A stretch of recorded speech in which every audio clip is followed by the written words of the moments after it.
podem enviar por e-mail? Pode ser enviado por e-mail. Se tiver a versão papel, eu prefiro. Então. Eu estou fazendo no tablet, mas aí eu posso imprimir e entregar de papel. Não, se for no tablet, então manda por e-mail. Eu imprimir se eu acho necessidade. Se tiver uma versão escrita, acho melhor, eu prefiro ter a versão escrita do que a foto. Mas se for digitado ou escrito no tablet, pode mandar o arquivo. E na quinta-feira nós temos diário dos nossos alunos, se for o físico. Na caixa postal.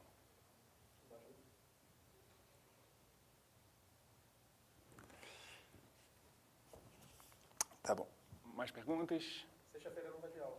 Sexta-feira não vai ter aula. Terça-feira não vai ter aula. Quarta-feira não vai ter aula. Próxima sexta, então. Próxima sexta.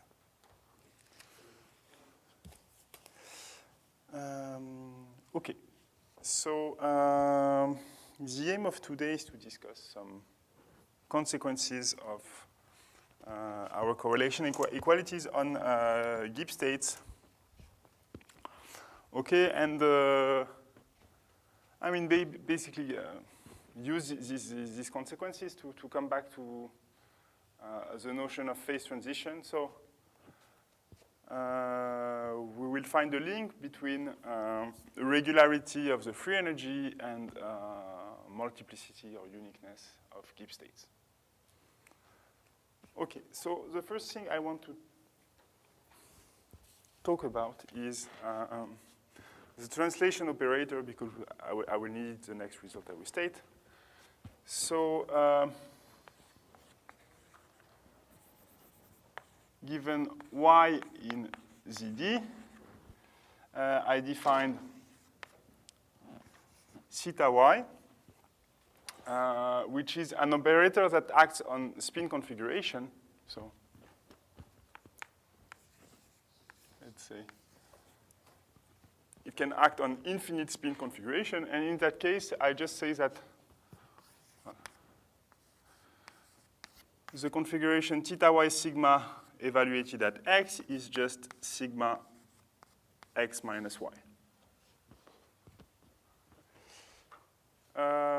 Okay, so you might ask why minus and not plus? Well, the idea is that if you put some minuses somewhere, you get pluses in some other places.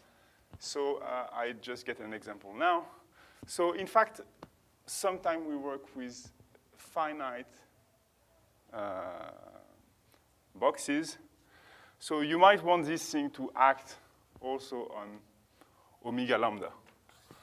Okay, and with some abuse of notation,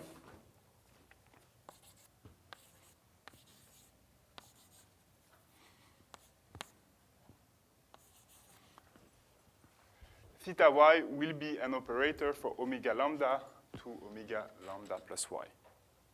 Okay, just with the same definition. And you see that, yeah, if you put a minus there, you have to put a plus there.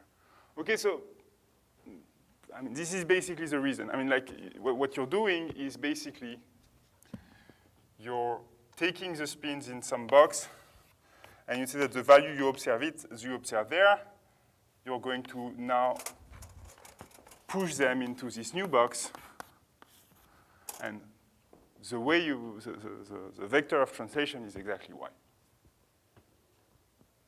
Okay, and to see it in that manner, you have to put the minus. Okay. So now we'll just state a theorem, which is, well, a bit of a recapitulation of what I said last time and a couple of new stuff. So, okay, there are two parts. So, okay,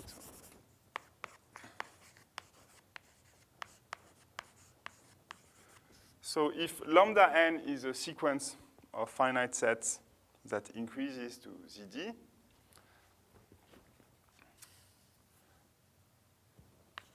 then, okay.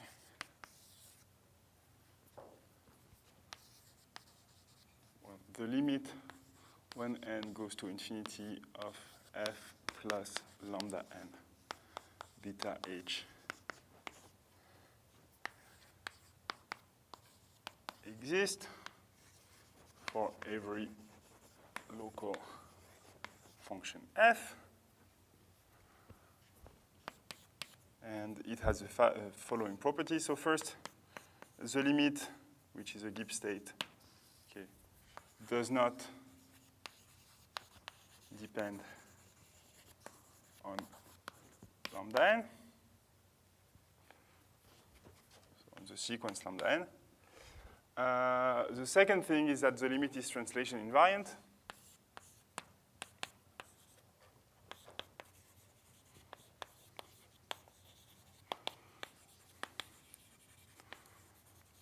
So what this means is that if I take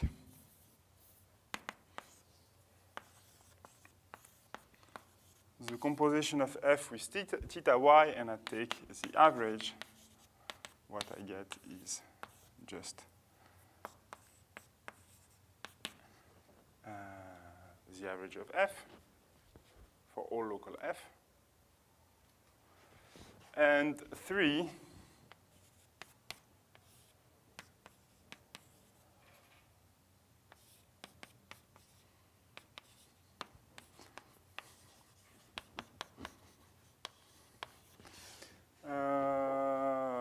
well, this Gibbs state obtained by the limit of plus boundary condition, it's maximal in the sense that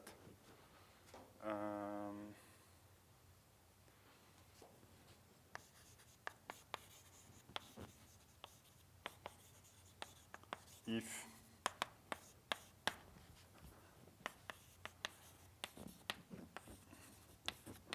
you have another Gibbs state,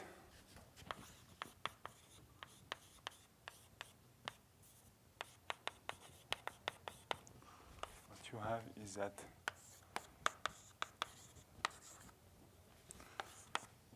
the expectation of f is smaller than the expectation of f for the plus Gibbs state for every increasing f.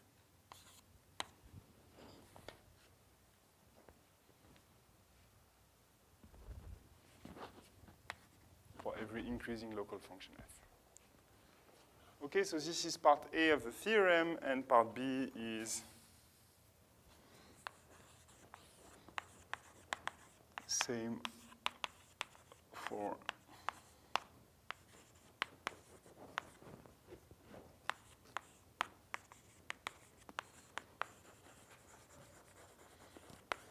okay, it's exactly the same thing, except that it's if you take minus boundary condition, you get a minimal Gibbs state.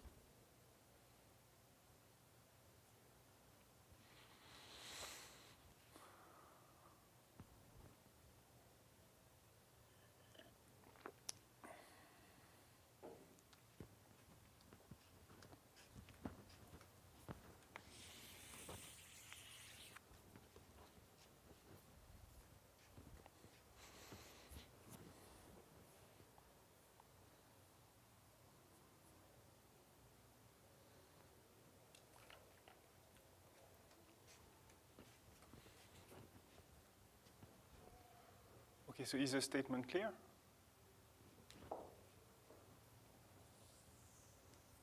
So, okay, there are many, there are more than a few things over there that we have already proved. I will just go through the proof maybe once more, just because I feel that I've given the elements at different times, so maybe it's not clear how everything fits together. So it will not take much time, but I think it might be good to put everything together at once. Okay, so why is this true? Well, so what we have is that by FKG inequality, f is increasing, what we have is that since gamma n is included in gamma n plus 1, we have that the average of f.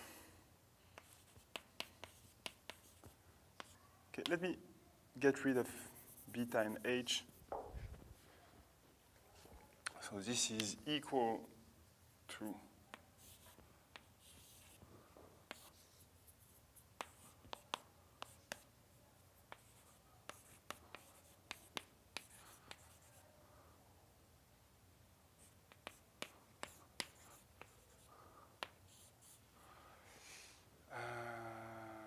okay, so we have seen that gamma n, okay, it's the same, mu gamma n plus, it's the same thing as mu gamma n plus 1 plus, but just with all the difference of the two box condition filled with pluses. Okay, so conditioning to this event. Okay. Okay, and this is what we had called the Markov property for the Ising model. Okay, now we have f, which is conditioned to, so this is an increasing event.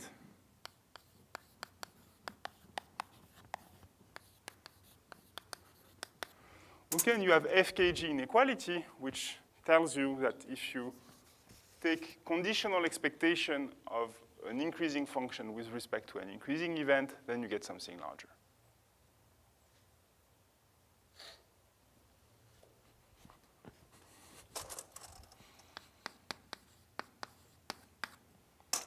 This is larger than f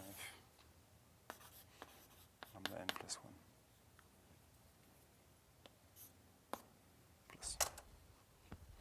Okay, I mean, it's rather a corollary of FKG than directly FKG, but it's an immediate corollary. Okay, because if you take conditional expectation, here you get f times the indicator of the event. You divide by the expectation of the event, and you apply FKG to this, you get the product, and the denominator simplifies. Okay, so then.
Okay, so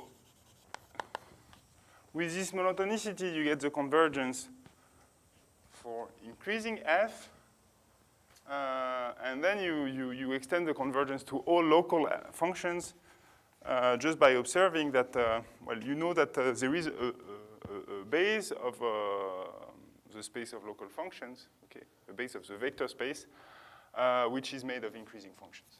Namely, this is NA, okay, where, remember, NA is just a function which is equal to 1 if all spins in A are plus 1 and 0 if not.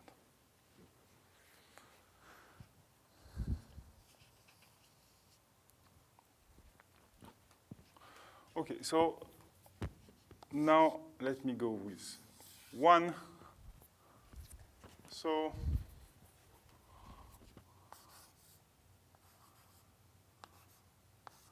Okay, I gave an argument last time. Now let me give another argument which relies on the same idea, but so let's take gamma n1.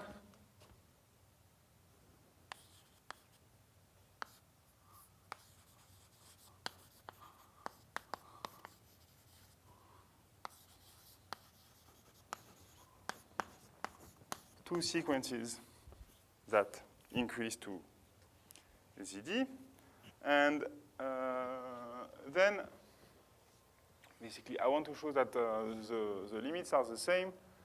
So what I'm going to do is to define a third sequence, which is also increasing to ZD, and which includes a subsequence of gamma n1 and gamma n2. And this will guarantee me that, well, as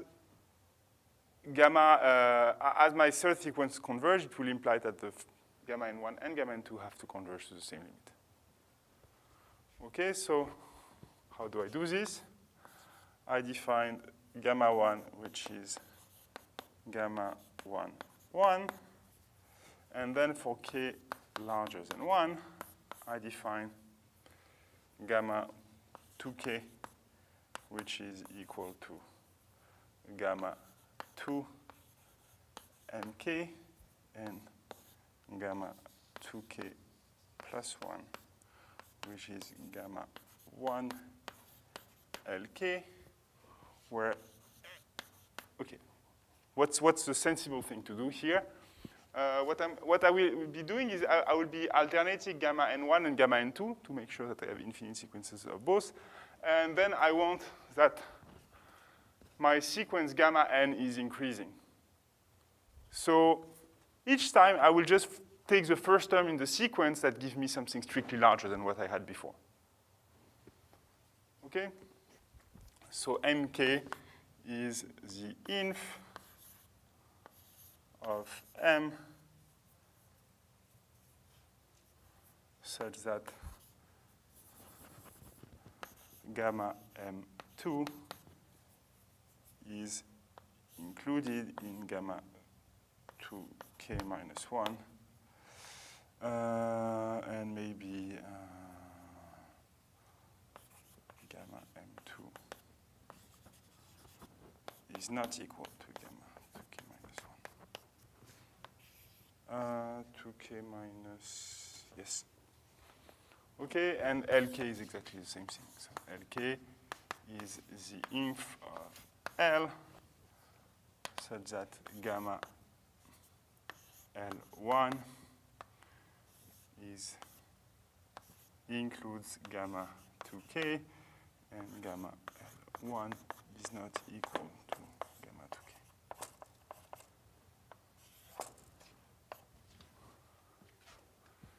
Okay? So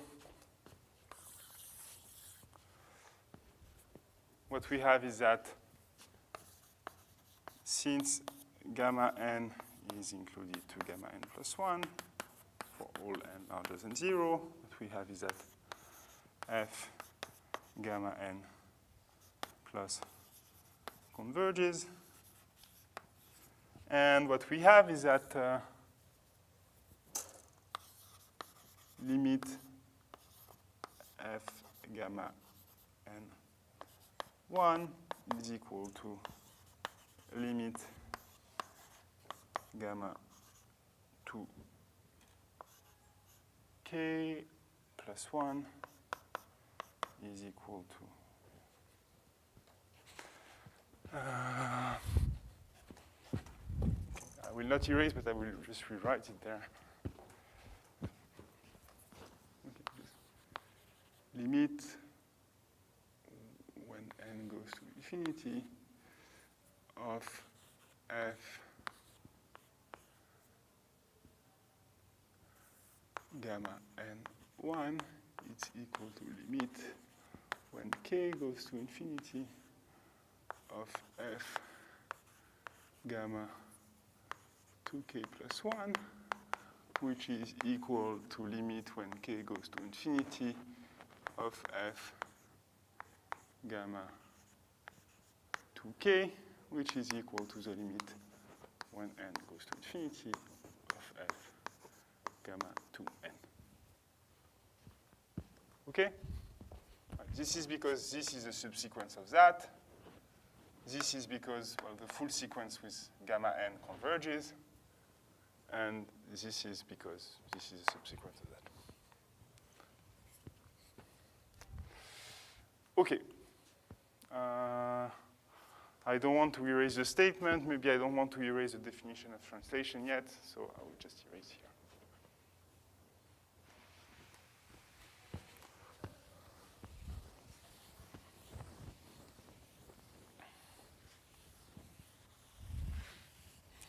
Okay, so for 2,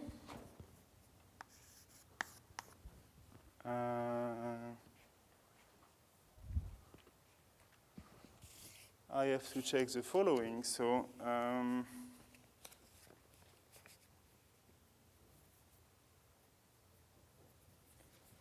if f is a function from gamma omega to r, what I claim is that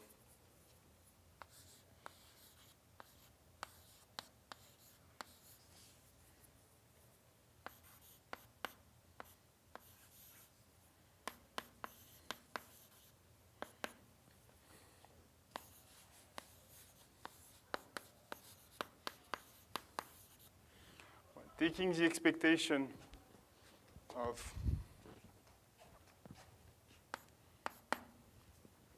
the translated f in the box gamma minus y, or taking the expectation of x in the box gamma, is the same. Okay, so we are going to check this. But before, let me tell you that this implies translation invariance.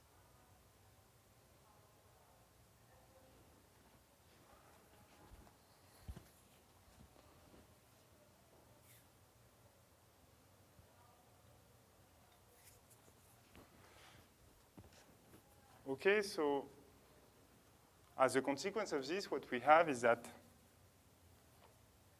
we have, if you take a sequence gamma n that increases to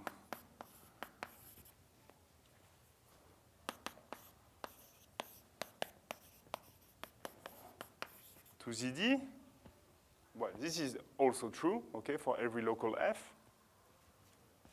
Okay, and basically, I can call this gamma prime n, and the sequence gamma prime n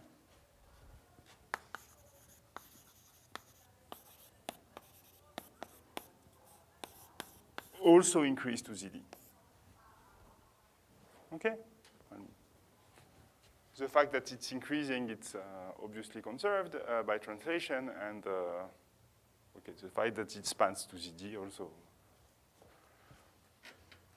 So therefore, if you pass this to the limit, the fact that the limit here does not depend on the sequence gamma n that you choose tells you that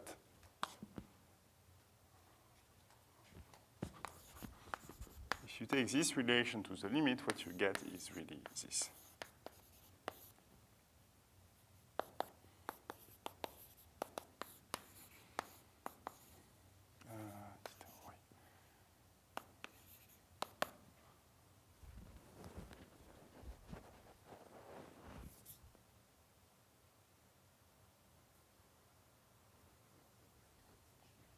Okay, so here I'm using the first point.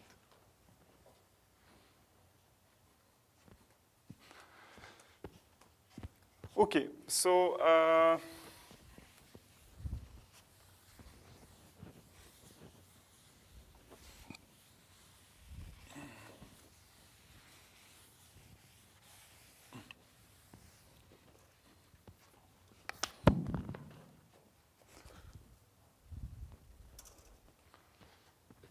okay, so these two things, they are two fractions, so we just have to show that the numerators and denominators are the same. And both numerators and denominators, they are sums, and they really are, they coincide term by term. So we just have to find the right bijection between the terms.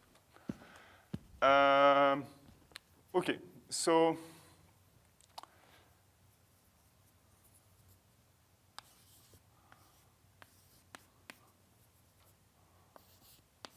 I will just write the thing about the numerator, because the thing about the denominator is the same thing, but I'm just replacing f by 1. So it's a kind of just a particular case.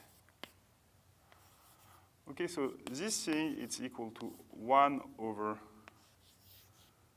z lambda minus y beta h plus times the sum over sigma in omega lambda minus y.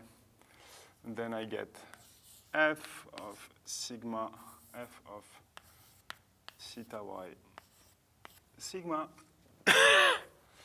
And then I get exponential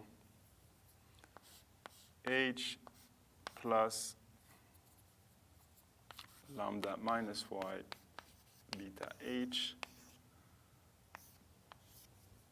sigma. Okay. So now I want to rewrite this as a sum where f sigma appears, and I want the sum to be over omega lambda. So what I'm just doing is I'm just using the fact that theta lambda is a bijection from this space to this space.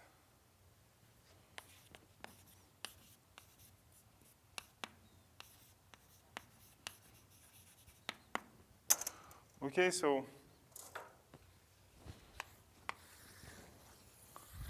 this thing here, it is equal to the sum over sigma prime in omega lambda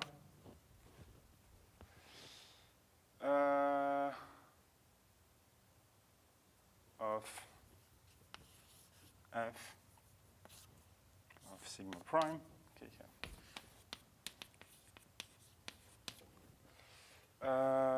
then I get exponential h lambda minus y beta h, and here I get theta minus y sigma. Okay, which is just theta minus y sigma prime. Yes.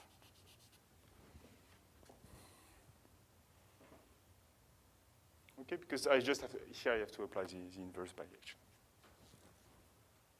Okay, so to conclude, I just have to check that this here is the same thing as the same thing without the theta and without the minus y here.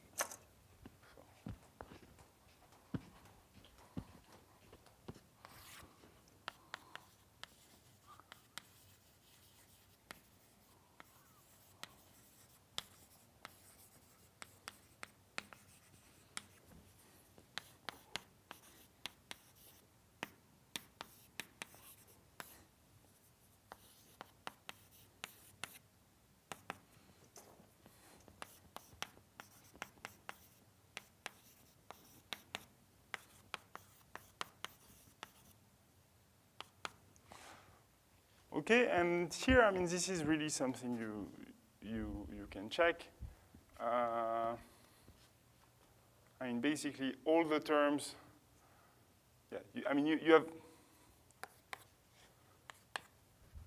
have three terms. Okay, you have the magnetic field, the terms of interaction with the boundary, and the spin-spin interactions, and yeah, they are all the same here and there.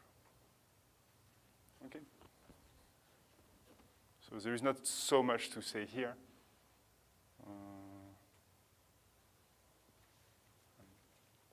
Here, a term that appears at sigma x times sigma z. Here, it will just be sigma x minus sigma x plus y, z plus y. Okay.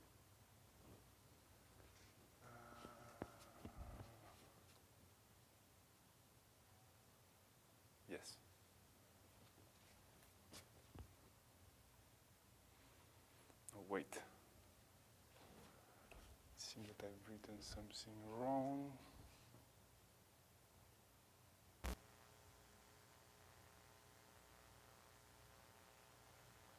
Why do I have a theta?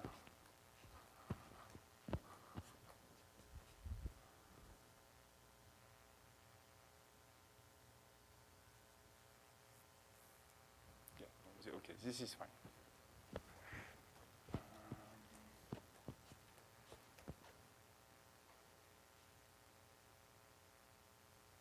Yeah. Okay.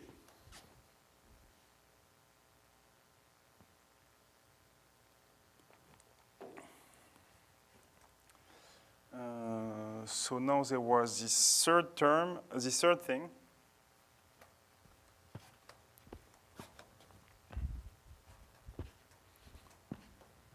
Okay. This thing gives you the equality for the numerator. I mean, then you have to prove that this is the same thing than the z without the minus y, but this is exactly the same computation, but with f equal to 1 here. I won't repeat it. And now for 3.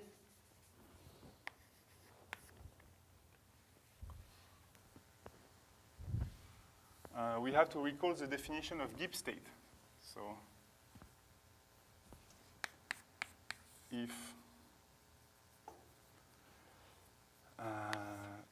this, okay, I will just not write beta h, is because they are fixed parameters.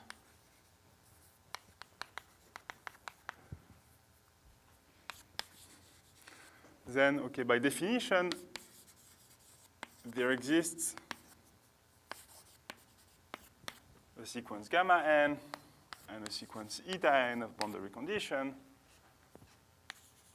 such that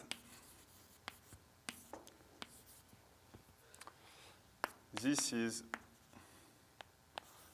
the limit when n goes to infinity of this.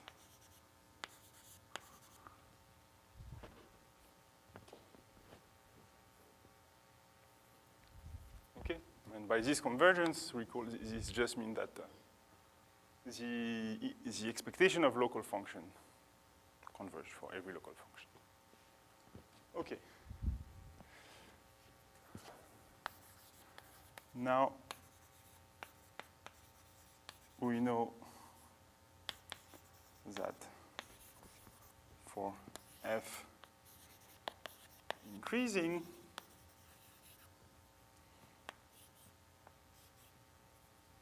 okay, so this is by fkg, and okay, we have seen the proof last time. I will not repeat it, but by fkg we have that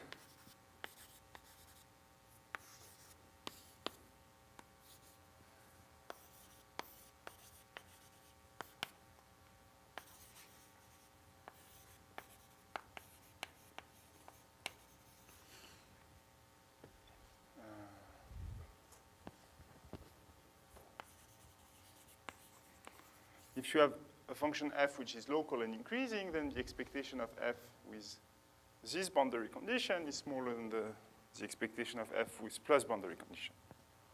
Okay, in fact, it's more than that. It's the expectation of f is monotone in the boundary condition. In the sense that if you have two ordered boundary conditions, then the expectations are ordered in the same way. Okay, then you pass this to the limit, and you obtain that this is smaller than that. Okay, and I think we have proved the theorem, and all the arguments just work for minus boundary condition, just reversing the direction of the inequalities when you need.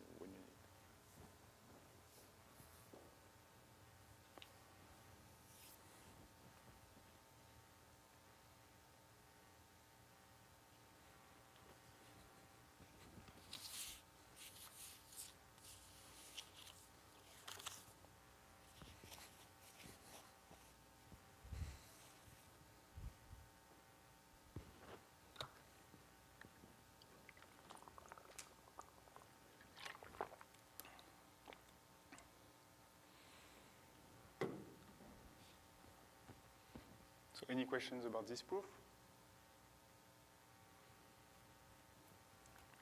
Okay, so now we are going to see a corollary of this, which is kind of striking, which says that in order to know if we have multiple or uniqueness, multiplicity or uniqueness of Gibbs states, we just need to look at one thing. So, corollary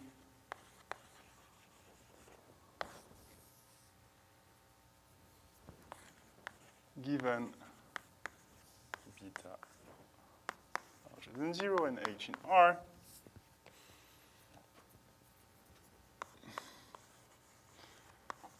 there is a unique Gibbs state if and only if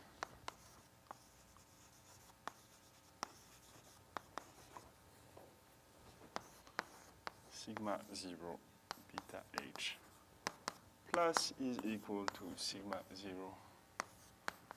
beta h minus.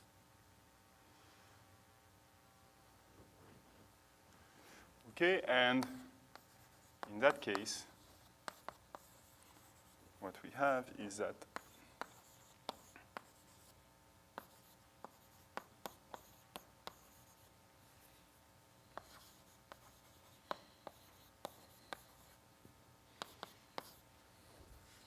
basically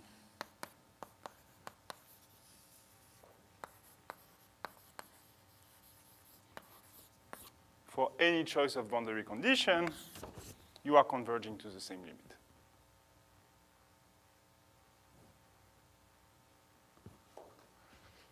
Okay, so maybe the first thing I can do is say something about this sentence in brackets. So remember, we have seen, when we prove the existence of Gibbs state, okay, we have seen that this sequence necessarily has converging subsequences. Okay, so taking subsequences, this will converge to something. Okay, and in fact, taking a sufficiently thin subsequence, this will converge for every f. Okay, so what it converges to has to be a Gibbs state.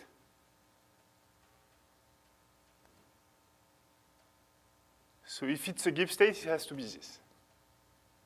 Okay, so this means that you can always find subsequences of this converging to this. And in fact, it's more than this. It's for every subsequence of this, you can find sub-subsequences that converge to this. This is exactly the same thing as saying that this sequence converges to this.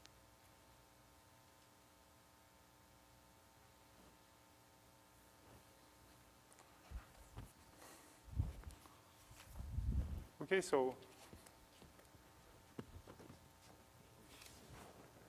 to say things in a short manner, these things, it really follows from the fact that you have converging subsequences for this.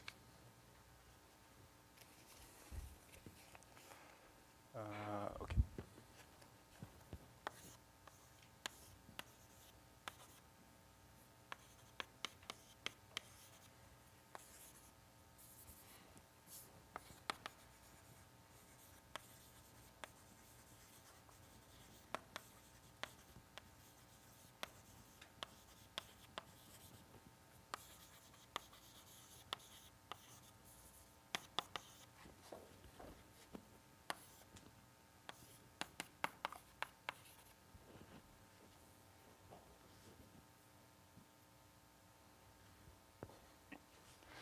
Okay, so now, I shouldn't erase that. Yeah. Okay, so now how do I prove uniqueness? So of course, here I only have to prove if, because only if is kind of obvious. Okay, if this doesn't hold, of course, this means that the plus Gibbs states and the minus Gibbs states are different. So you have several Gibbs states. Okay, so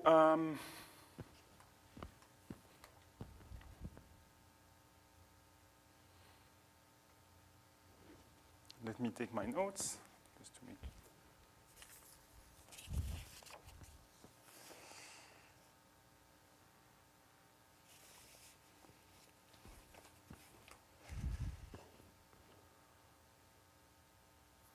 Okay, so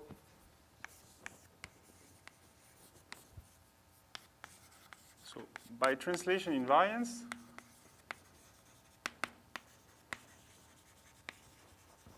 what we have is that this equal this. It implies that for all x in ZD, sigma x plus is equal to sigma x minus. Okay, and now if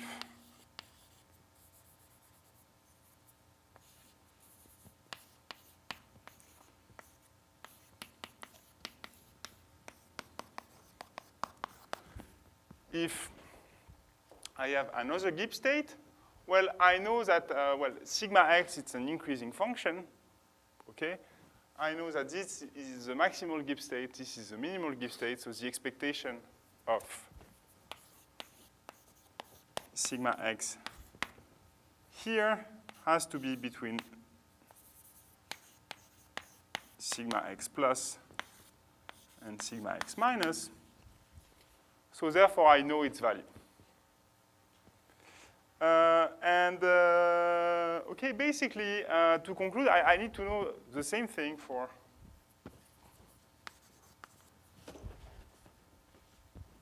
not just this, but for all local functions.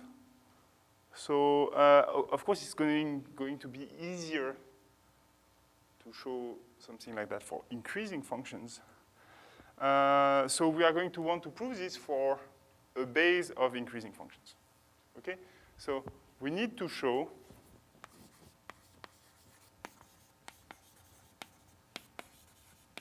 that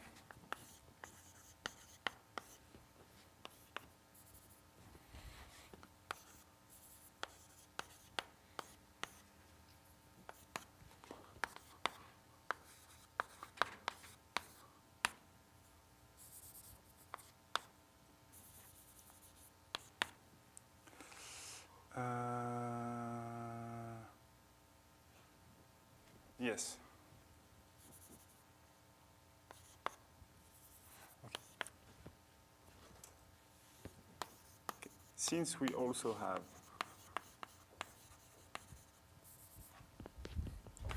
for all A included in ZD, okay, to conclude, we just need to show that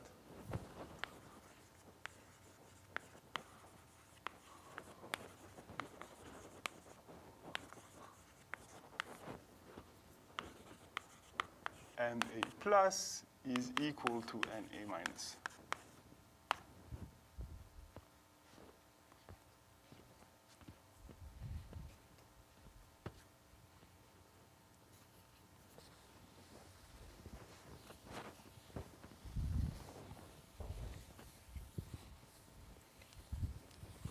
Okay, or more precisely, I mean, we need to show that this implies that. Okay, so has anybody an idea for how to prove this? Okay, so one inequality is okay. So what really we have to show is this. Okay, and A is an increasing function, so we already know that the expectation with respect to plus is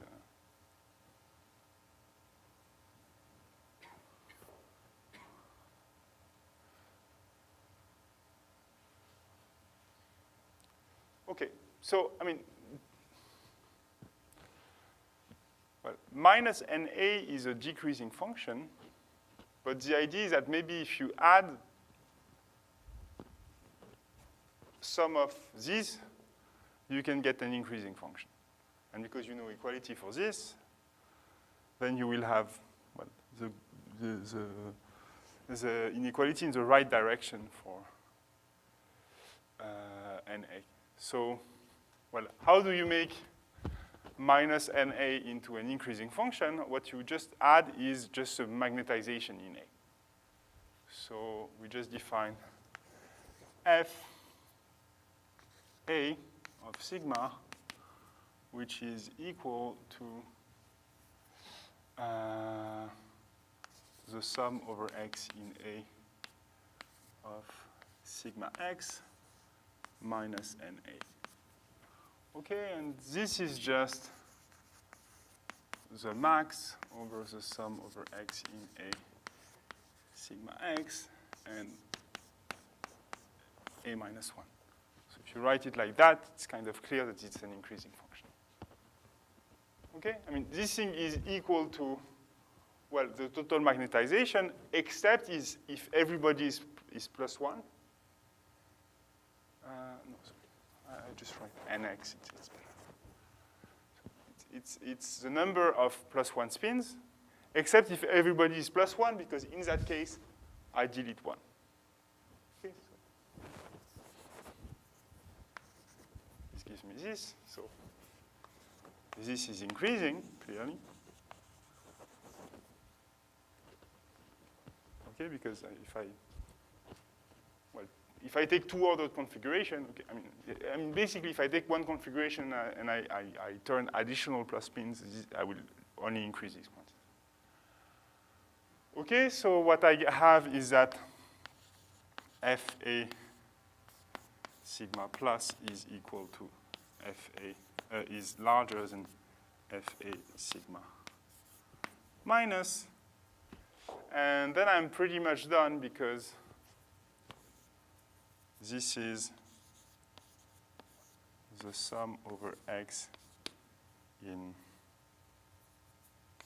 A of nx minus na plus, which is larger over the sum over x. Okay, I'm just using linearity.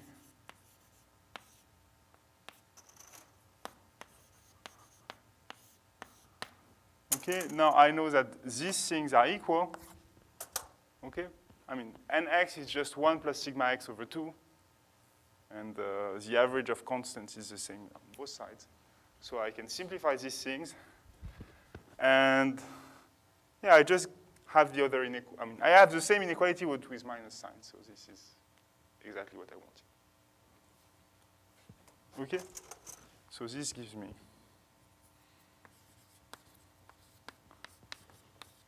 NA plus, which is equal to NA minus for every A. And from this, I get that, well, any other Gibbs states have to have the same expectation for NA. And then I get the same for every local function just by using the fact that NA is the base of the set of local functions.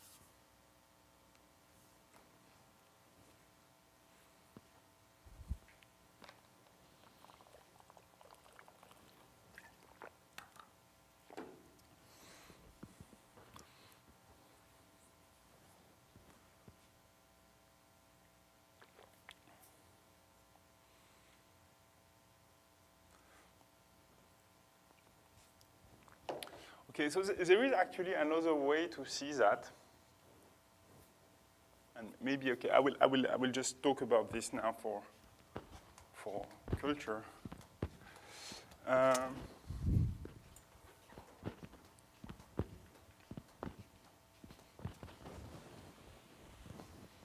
But it gives maybe some further intuition about what these inequalities mean for increasing functions. So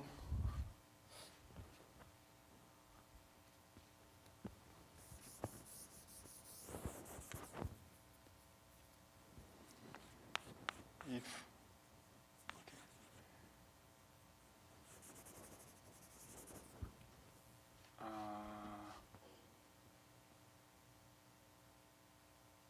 Okay. Let me write it for.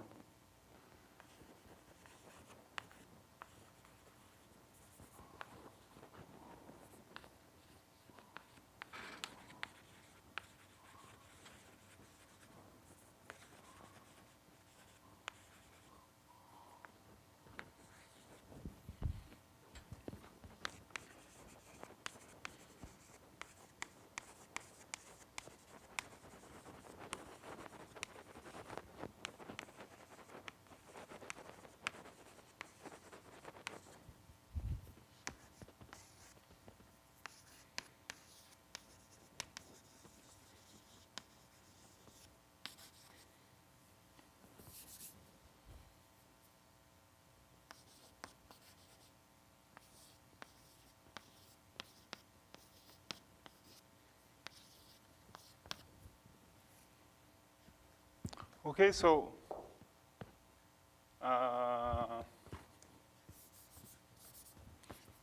it's the same thing to say that the expectation of f with respect to mu is smaller than the expectation of s with respect to nu for every increasing f. And the following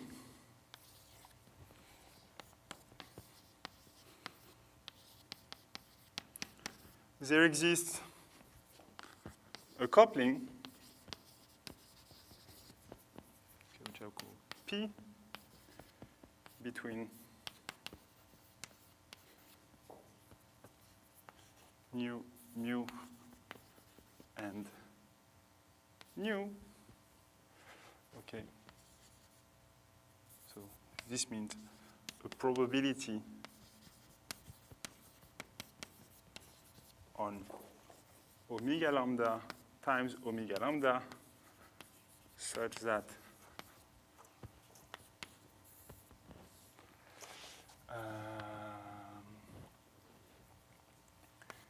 P of A omega lambda is equal to mu of A for all A and P of omega lambda B is equal to mu of B for all B. Okay, just I want a probability on the product space such that the first coordinate has distribution mu, the second coordinate has distribution nu. Okay, so such that the probability that sigma 1 is smaller than sigma 2 is equal to 1. Okay? So, okay, I'm going to prove 2 implies 1. So 2 implies 1, it's trivial. Okay, what you have is that E nu of f, it's by definition the expectation of f of sigma 2. Oh, sorry. Maybe I put this there. That's better. Okay, and well, this is larger than f of sigma 1 simply because, well, sigma 2 is larger than sigma 1 with probability 1. Okay, so I'm just replacing this by something which is always smaller. Okay, and this is E mu of f.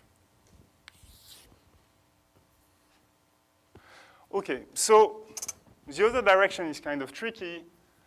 You have a proof of this in Werner's book, so it's in French. But okay, it can be instructive. This is also true in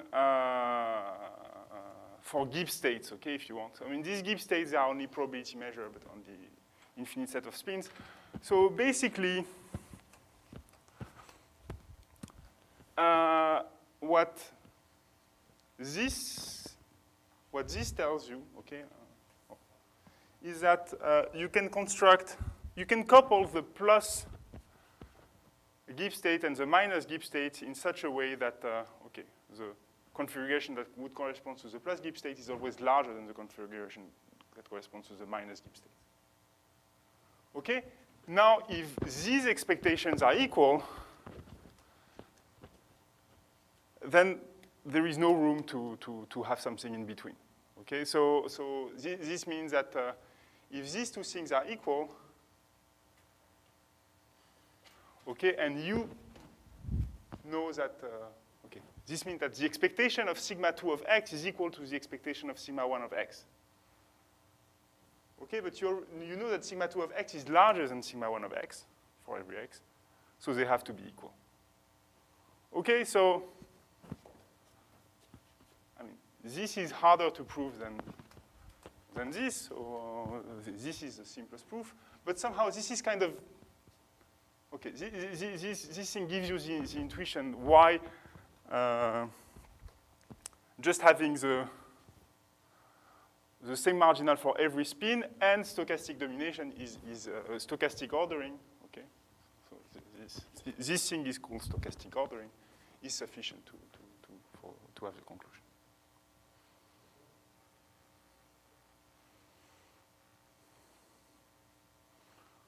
Okay, so this thing is just to tell you that, yeah, when you have this ordering of expectations for all increasing functions, then you have something really strong. I mean, you really know that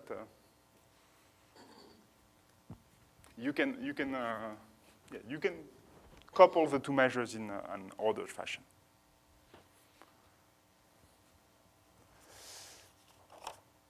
Okay. So yeah, now.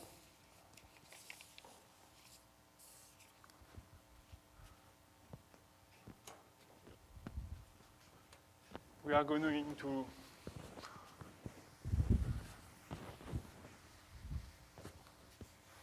look at another consequences of FKG and of GKS.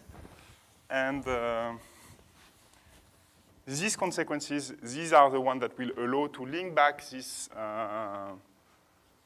statement concerning uniqueness of Gibbs state to a statement concerning the free energy.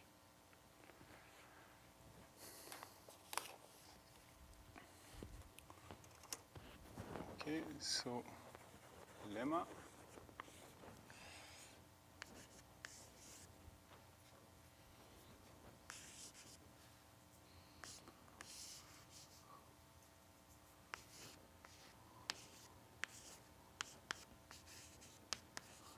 So if I look at, well, the magnetization, okay, which at 0, but it does not depend on the side. So if I look at the average magnetization under the plus Gibbs state, it is non-decreasing in H and right continuous. Okay, and in the same manner, if I look at the magnetization over the minus Gibbs state, it is non-decreasing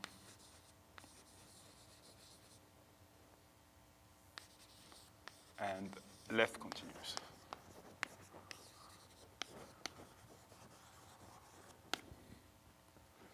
Okay, and the second thing I want to prove is that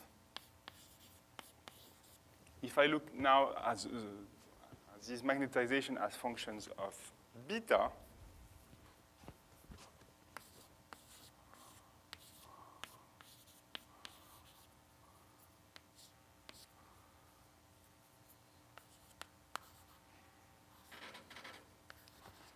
this is non-decreasing when H is larger or equal to 0. And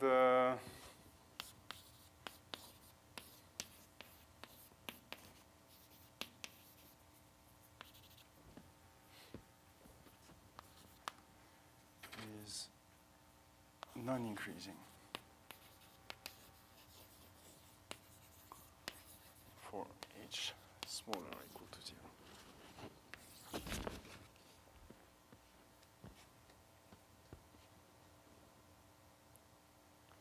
Okay, so why these statements matter will become clear in a second. Now, I mean, I have two statements concerning, well, the magnetization as a function of h and as a function of beta. What I can do first is just reduce the statements to, okay, to one statement for each just by looking at symmetry relations. Okay, so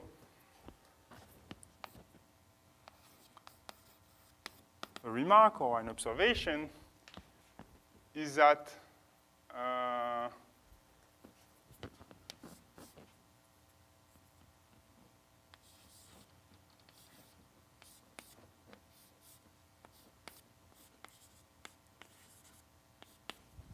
this thing is exactly the same as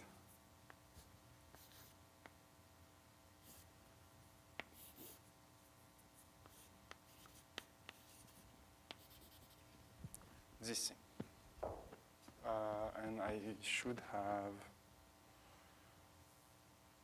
no, this is it.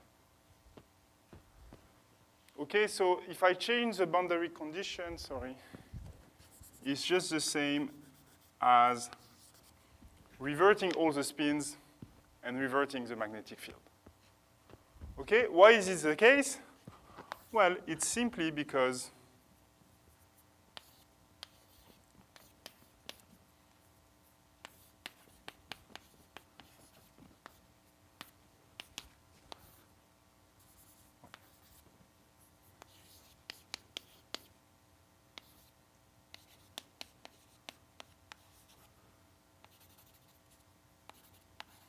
this is actually true for any box and any boundary condition. Okay, you just have to check, I mean, you just do the same thing. This is a fraction, so you just have to check that the numerator and the denominators are the same. And when you write the sum, then you just use the bijection that to sigma associate minus sigma. Okay, and well, you just see that in the Hamiltonian, when you transform sigma to minus sigma, then you have to transform h to minus h and eta to minus eta to compensate.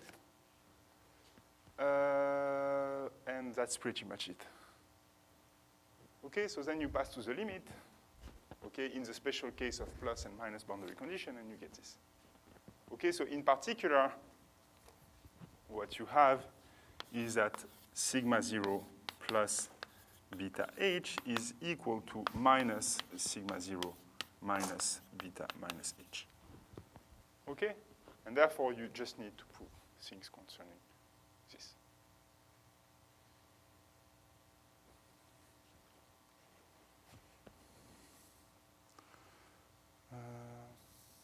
Okay, let's just take a small break and resume in 5 minutes.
Okay.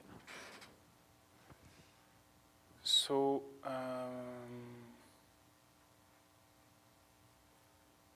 yes, so let's now prove this, and we can limit ourselves with this symmetry configuration to the case of plus boundary condition. So,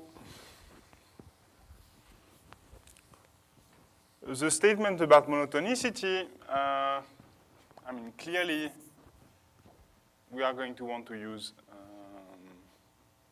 FKG inequality. Okay, there is no,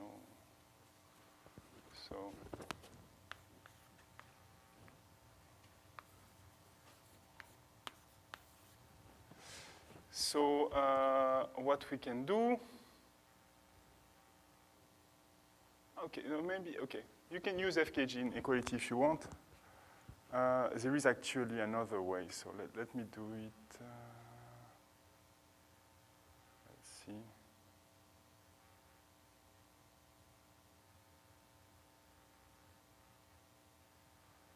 No, there is no other way. Okay, so let's use FKG inequality. Okay, so what we are going to do is to prove monotonicity for this, and then pass to the limit. Okay, monotonicity in H for this, and then pass to the limit. And to prove monotonicity for H, we are going to take the derivative with respect to H. Okay, and this is a computation that we have done already at the very beginning of this class when we tried to show that the free energy was convex. Okay, so I mean, it was not exactly sigma 0, it was a total magnetization, but it's kind of similar. What you get here, okay, you're taking the derivative of a quotient. Okay, so first thing you do is you take the derivative of what's on the top. So what's on the top was the sum over sigma in omega lambda. Then you have sigma 0 that does not depend on H, so don't have to take any derivative here. And then you have exponential of the Hamiltonian. And in the Hamiltonian, the only part that depends on H is the magnetic field. So when you take the derivative with respect to H, you get m lambda, where m lambda is the total magnetization. M lambda is just the sum over x in lambda of sigma x. Okay, and then you get exponential h of sigma. Okay, so this is one part. The second part, well, you will get just, you will have to take the derivative for the of the denominator. So you get here the z square. Okay, you have to take the derivative of 1 over z. So you get minus 1 over z square, and then here you have to take the derivative over z, which is the sum over sigma prime in omega. And here, for the same reason,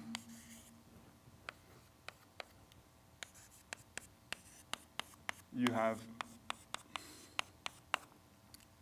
m lambda that goes down. Okay, so now you can rewrite this as, well, the expectation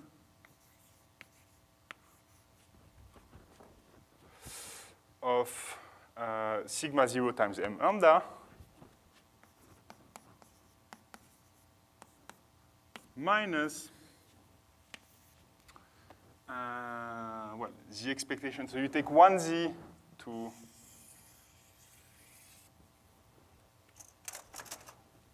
write a quotient here, and the other z to write a quotient there, and you get the expectation of sigma 0 lambda beta h plus m lambda beta h plus. Okay, so this is just the covariance between sigma 0 and m lambda, both sigma 0 and m lambda are increasing functions, so their covariance has to be positive. This is FKG inequality. And you get this is larger than 0. Okay, so this is non-decreasing, then you get something non-decreasing in the limit. Very good. So now how do you get continuity on the right? And here maybe you can basically look back, far back into this, this course to see last time we proved that something was continuous on the right. And maybe you can tell me what the argument is.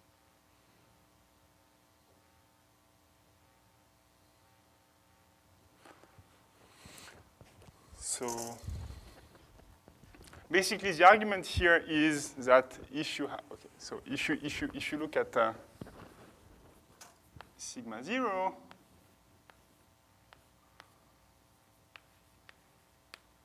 this is just the limit of this.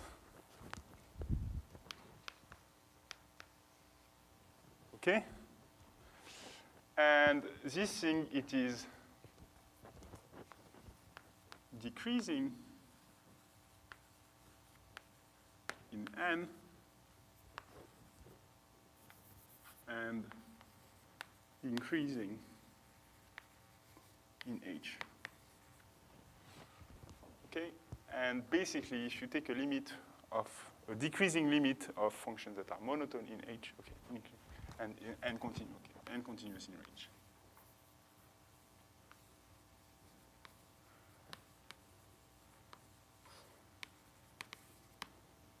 Okay, and the idea is that this is sufficient to prove that in the limit you're continuous on the right. Okay, the idea is that decreasing limits, they preserve, I don't know if it's upper or lower semi-continuity, and upper, yeah, I don't remember which one it is, but if you're increasing, then it means continuous on the right.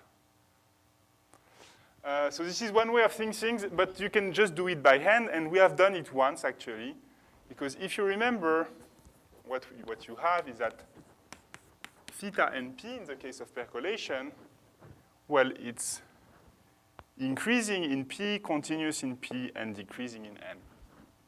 And this is really the ingredients that we use to prove that this was continuous on the right. Okay, so I mean, let me do it once more in the way that it's written in the book. And if you don't like it, you can go back to the proof we had for percolation, which will just work the same. Okay? So what's the idea? So let's take h n that converges to h by, okay, h and a strictly decreasing sequence that converges to h. Okay? Then we have the limit when n goes to infinity of, okay, let me call hm, of sigma 0 beta hm. This is equal to the limit when m goes to infinity of the limit when n goes to infinity of sigma 0 lambda n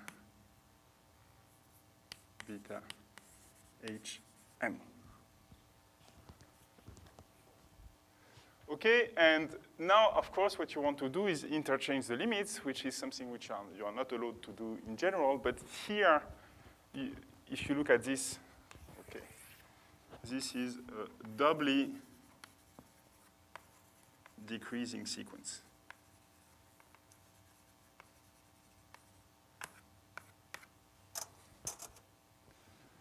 Okay, so it's decreasing in n and in m. So therefore, I mean, the point to which it converges, it's the infimum in n and m. And for this reason, you can interchange the limits. Okay, so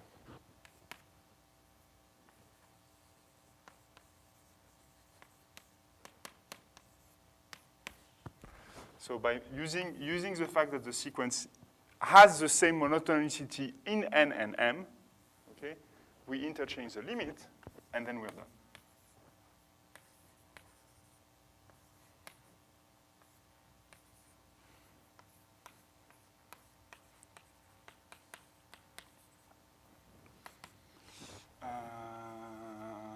This is the limit when n go to infinity of.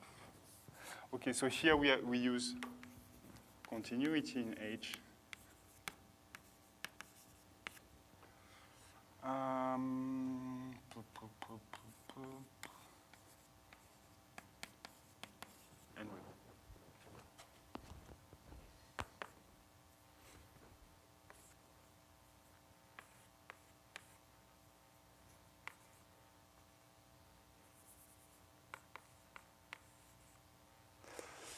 beta H.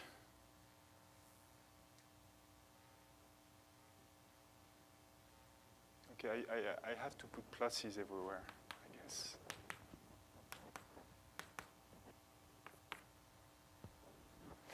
Okay, and here, okay, of course, this doesn't work for continuity on the left, because if you have continuity on the left, then this thing is increasing in M. Okay, if you take HM increasing to H, then you get the wrong monotonicity. I mean, you get two conflicting monotonicity. I mean, it's actually wrong that the thing, I mean, the thing is not continuous on the left in general. Okay, you can have discontinuity points. This is the important thing, okay? The discontinuity points of these functions are exactly the points where you have multiplicity of Gibbs states.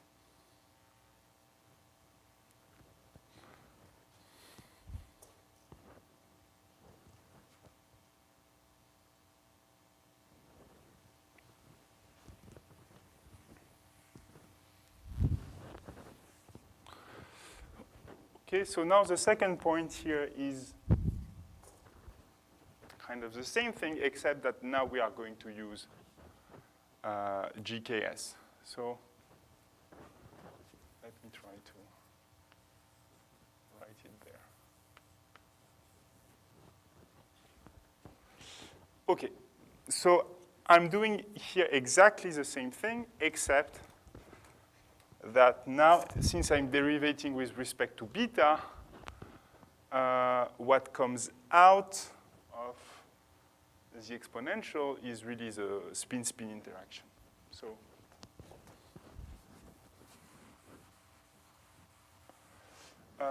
okay, maybe I can call it E lambda of sigma. I think this is the most reasonable thing to do.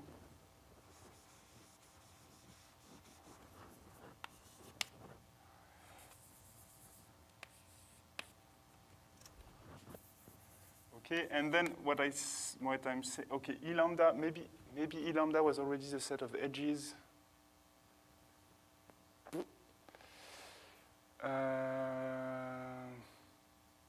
Okay, let's, yeah.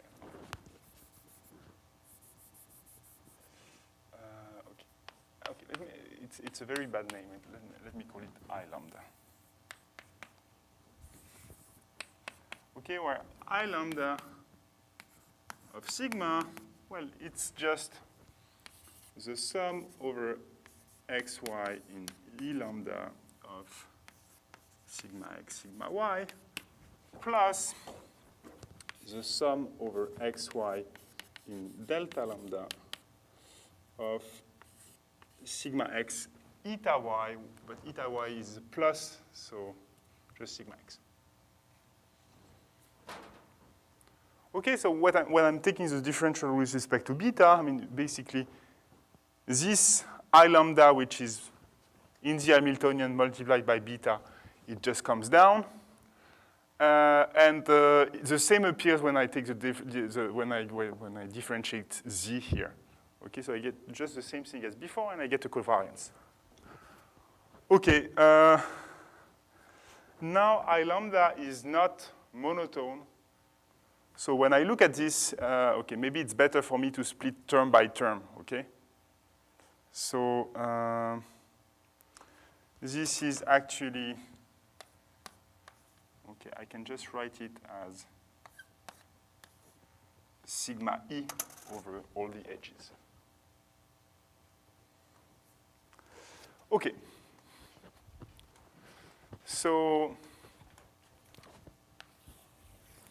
what I have is that sigma 0. Okay, let's start with the second term here.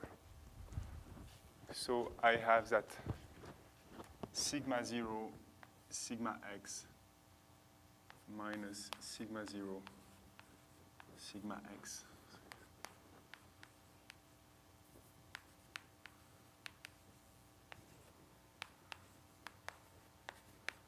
Is larger than 0. Okay, I'm just going to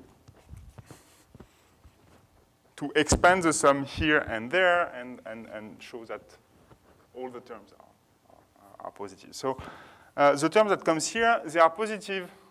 Well, you can use either FKG or GKS here. It doesn't matter. Okay, well, let's say by FKG. Okay, and for the first terms, what you get is sigma 0, sigma E, minus sigma 0, sigma E.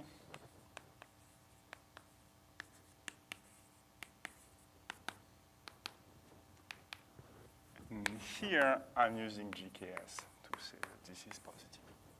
Okay, and when I'm using GKS, I'm using the fact that H is positive.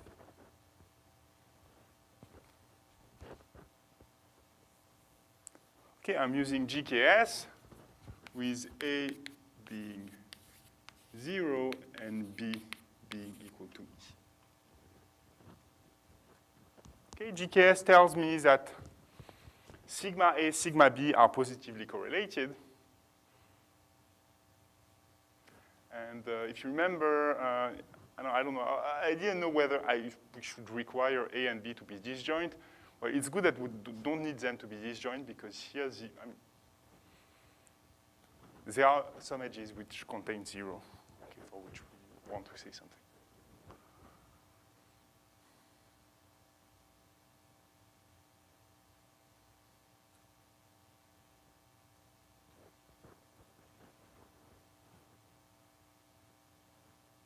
All good? No? Yes, maybe. This is just GKS. Okay, and this difference here is just a sum of a bunch of terms that are all either of this form or of this form. So they are all non-negative.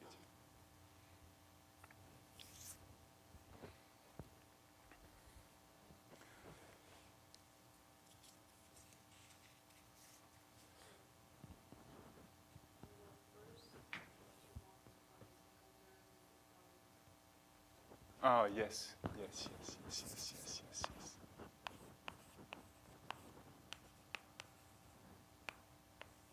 I might put it plus inside.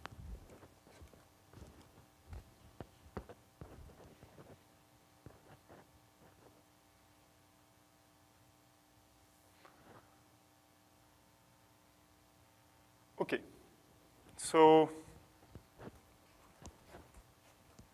now we are ready to come to the conclusion, which is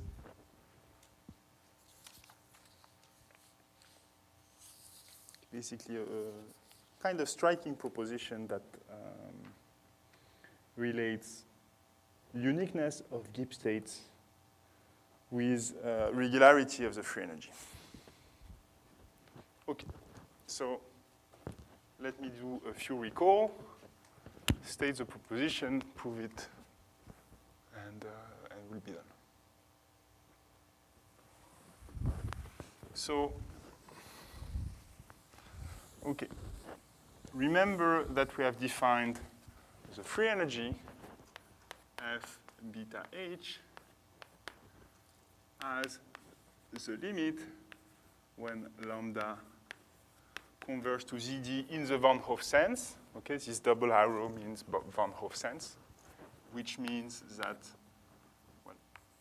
the size of the boundary becomes negligible with respect to the total size of the box in the limit when n goes to infinity.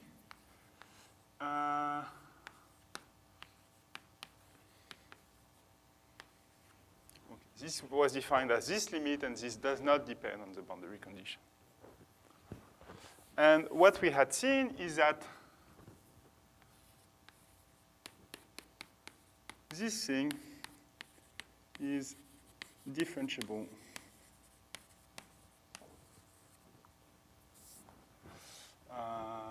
everywhere except possibly, except on a possibly empty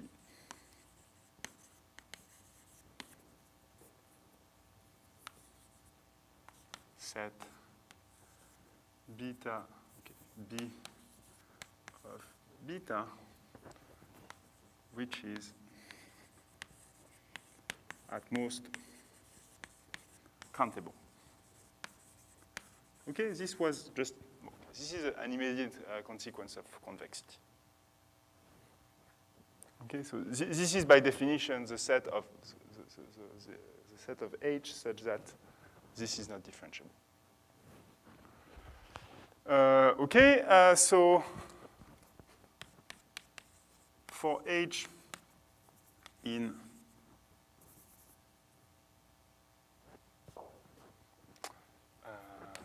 beta H, we defined m beta H, which is equal to f beta H. And for H, and for any H in R, we defined m beta, let's say, I don't remember where I put the plus.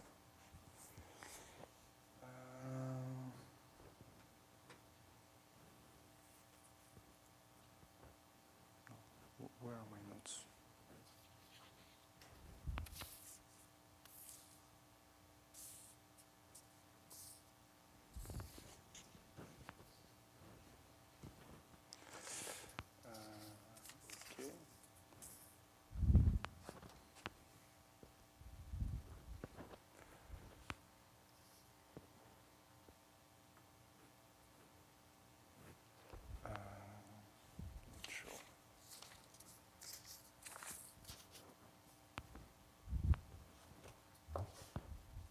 I'm a bit confused, but okay, I should be able to manage without.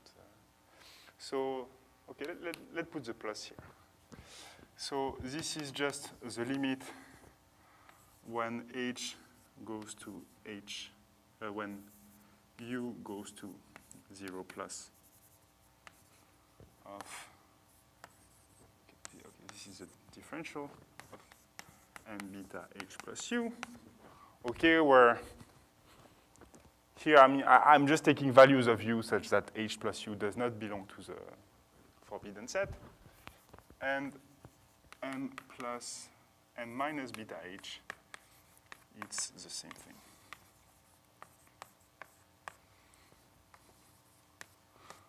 Or if you prefer, derivative on the left and derivative on the right. Okay, so now what is the statement?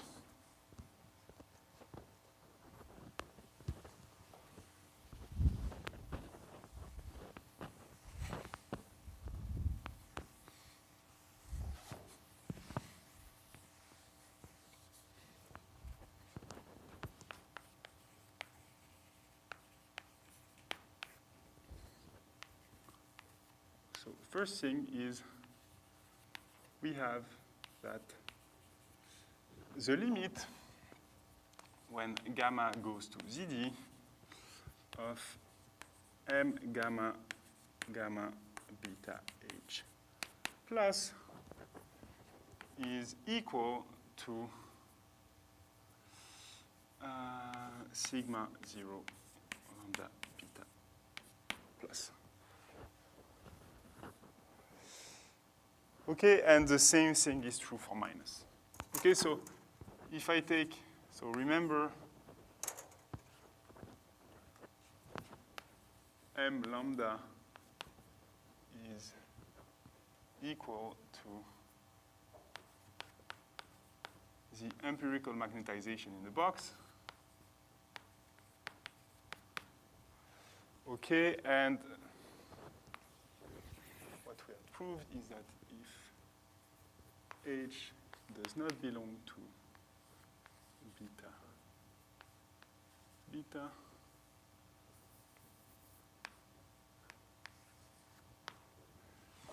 then the limit when gamma goes to ZD of m lambda beta H eta is equal to m beta H every eta in omega. Okay, so what we had seen is that the empirical magnetization converges outside of the special set. So now what we are interested in is saying about finding what happens on the special set. Okay, so first thing is that, well, the limit of this empirical magnetization, it exists, okay, which is something we had not seen before, and it's exactly equal to the magnetization at 0. So this is true for plus boundary condition and minus boundary condition, and what you have to take is really the plus Gibbs states and the minus Gibbs states to get the limit. Okay, and then the second thing we have is that sigma 0 plus minus, okay, lambda beta, it is equal to m beta H. And here I'm putting a plus and a minus.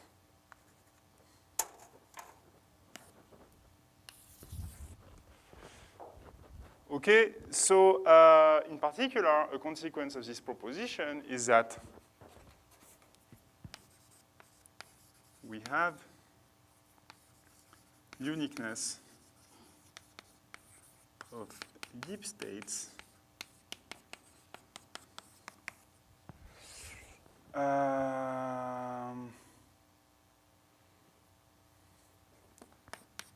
for every beta H such that H does not belong to the special set. Okay? Because if H does not belong to this special set, then these two things are equal, so the two magnetization for the plus and minus states are equal, and you have uniqueness of Gibbs states. So this is kind of strong, because this tells you that, well, if you fix beta, basically for most values of H, you have uniqueness, and maybe you have some special points where you don't have uniqueness.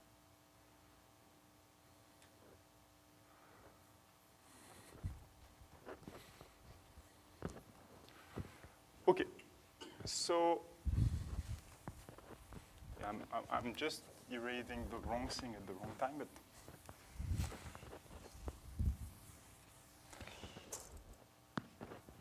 so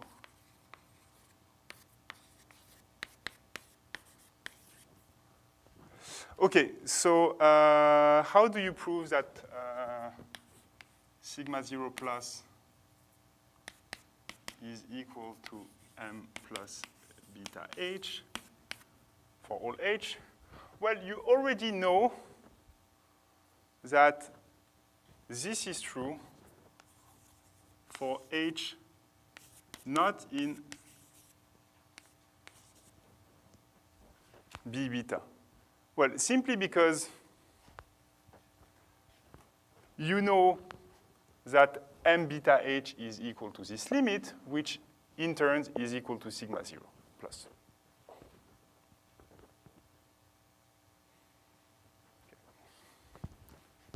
Okay. No, sorry.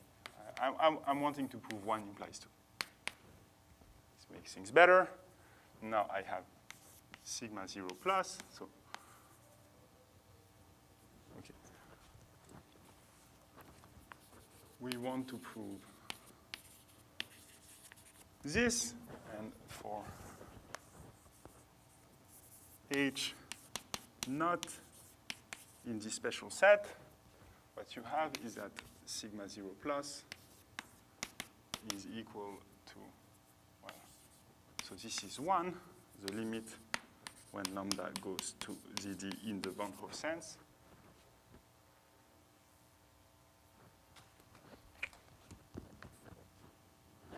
This is important here. Of m lambda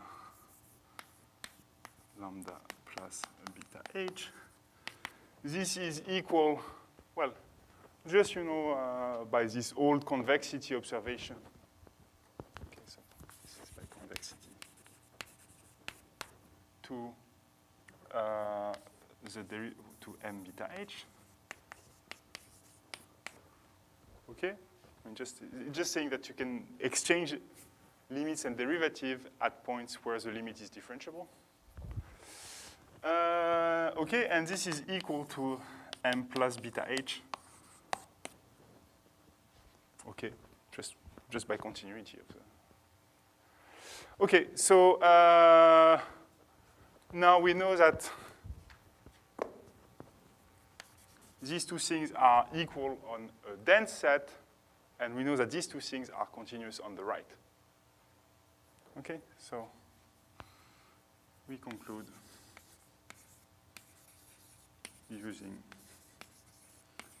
continuity on the right of both sigma 0 plus and m plus beta h. Okay? We have proved that this is continuous on the right, and this is continuous on the right pretty much by definition. Okay? It's defined as, well, the limit on the right, it's defined at a point as being on the limit on from the right.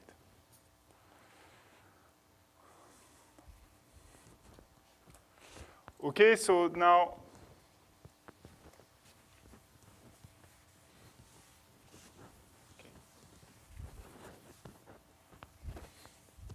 of course, the same goes for minus boundary condition using continuity on the left. So now we just have to prove 1.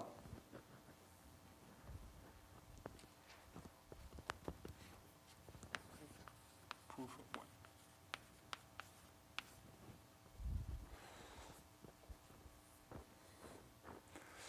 Okay, so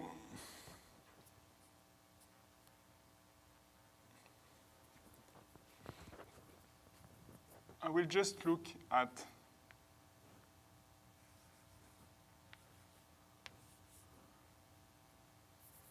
this thing, okay, and I will try to bound it from above and below and conclude from there.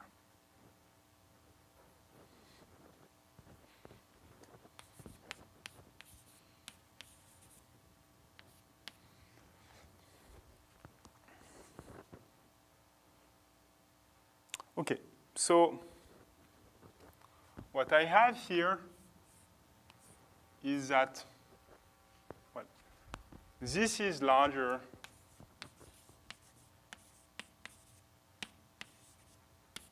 than this. Okay, why is it true? Well, when you take a sequence of box going to infinity, this thing converges, but it converges in a decreasing fashion towards this. Okay, so at any step, it has to be larger than the limit. Okay, so this is by monotonicity of the convergence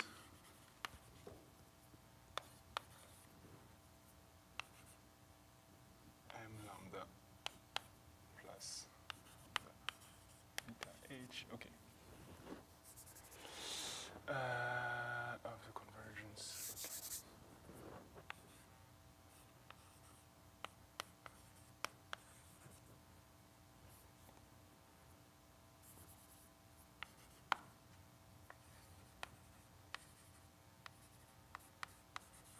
okay. Okay, so this thing converges in a monotonic manner for any sequence, so they just take a sequence that starts with the box lambda. Okay. And, well, this thing by translation invariance, this is just equal to lambda times sigma 0 beta h plus. So we pretty much already have that the lim inf of f lambda when lambda goes to ZD in the Van Hove sense is larger than sigma 0 beta h. Okay, and here we are not using the fact that lambda goes to ZD in the Van Hove sense, but this thing might not be sharp, okay, if this is not the case. Okay, this thing is not sharp if this is not the case. So now let's go for the lim sup.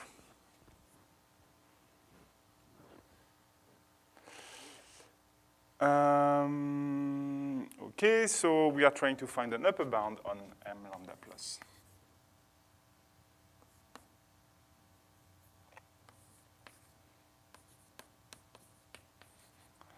Okay, so now let me introduce bk to be just what I called lambda k in the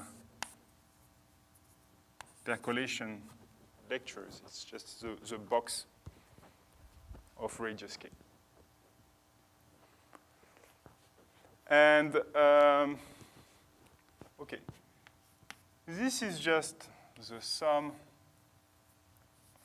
over x in lambda of sigma x lambda beta h, but I want to split this sum in two. I have the x's in lambda, which are within distance k of the boundary.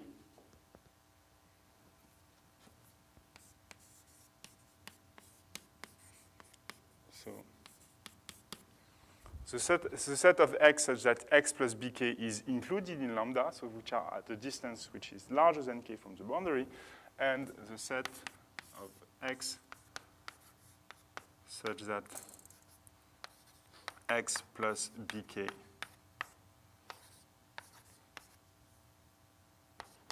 intersects the complement of lambda.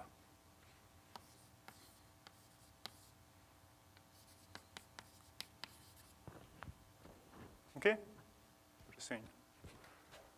I have lambda. I'm just saying, okay, there are some vertices that are distance k from the boundary, some vertices that are distance more than k from the boundary, and some vertices that are distance less than k from the boundary. Okay, so now the idea is that I want to first send lambda to ZD in the Van Hove sense, and then I will make k converge to infinity. So this thing, when lambda goes to infinity, the number of vertices is not very large. The number of vertices will be comparable to the size of the boundary. Okay, it will be the size of the boundary times some factor that depends on k, but we will send lambda to infinity before sending k to infinity, so this prefactor doesn't matter. And here, basically, what we can do is, because we have this inclusion, I mean, here, if we want an upper bound, we can always replace lambda by something smaller. So we will replace lambda by x plus bk. Okay? And by replacing lambda by x plus bk, basically, well, we are reducing ourselves to the case of magnetization of 0 for the box of size k. And we know that this converges to the right thing when k goes to infinity. Okay, so let's put everything together. So what we get is that our sum here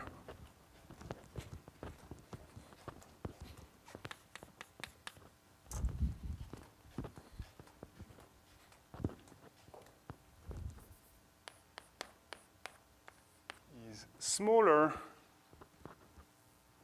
than, okay, so the first is the sum over x in lambda such that x plus bk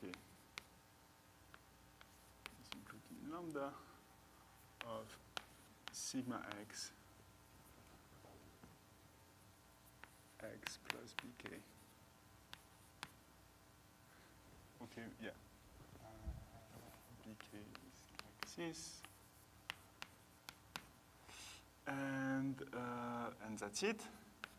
And for the second sum, okay, so I will just say that, well, the expected spin is smaller than 1.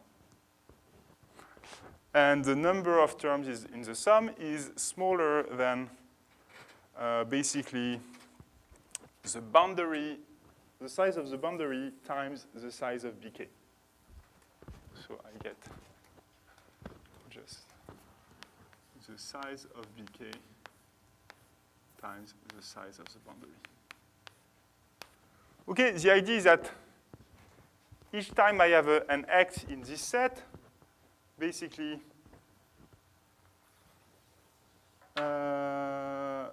in x plus bk, I have somebody who's in the boundary. And these guys in the boundary, I count them at most the size of bk times. So, okay, so now what I get from this is that, okay, here, all these terms are equal to sigma 0 bk.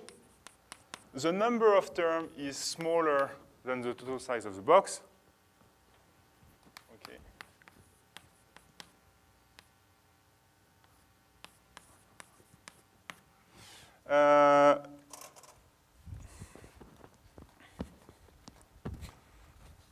So now what I get is that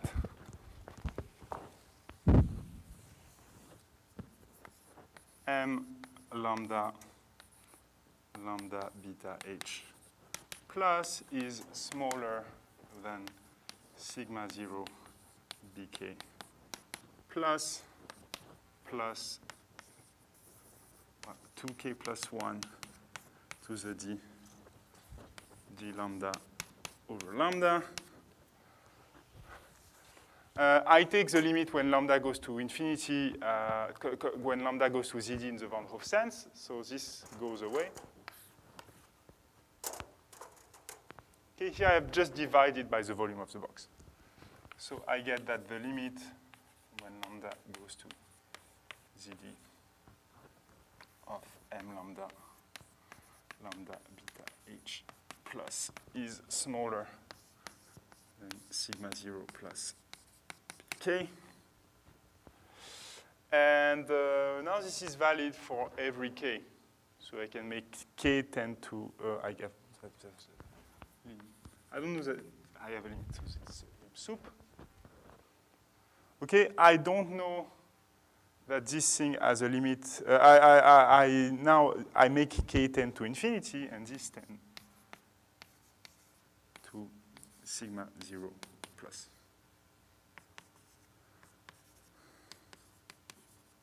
Okay, which is exactly what I wanted.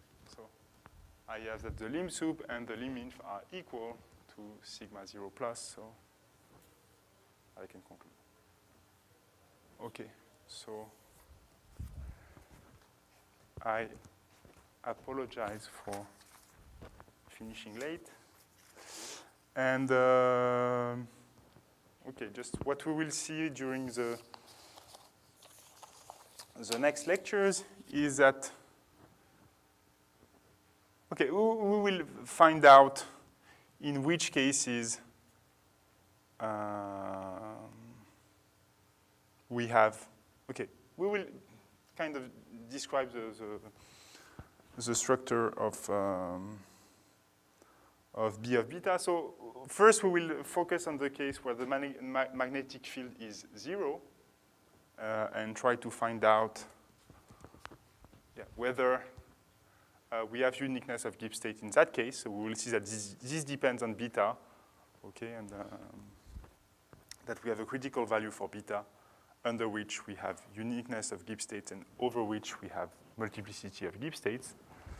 And I think then to finish the class, we will just show that this set here, this special set,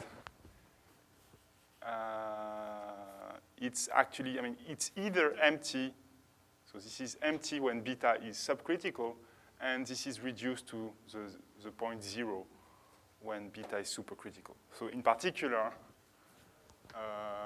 when H is not equal to 0, you always have uniqueness of Gibbs states. Okay, so thank you.